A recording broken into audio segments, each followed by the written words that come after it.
শুনিবলৈ পাইছোঁ ধৃতৰাষ্ট্ৰই চক্ষু লাভ কৰি দিগ্বিজয় আয়োজন কৰিছে। এই ক্ষেত্ৰত আমি কি কৰা উচিত? আমার রাজ্যত যদি তরেই আক্রমণ তেন দেখেই আক্রমণের প্রতিরূপ করিব লাগিব।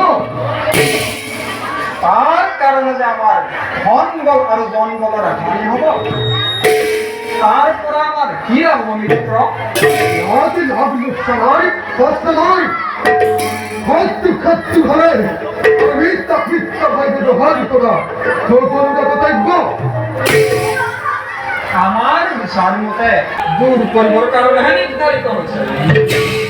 আমি হয়তো সময়ত সহায়হে কৰিব লাগিব। বল অত্যন্তে ধৃতরাষ্ট্রের আগমনলৈ অপেক্ষা করুন। বল মিত্ৰ।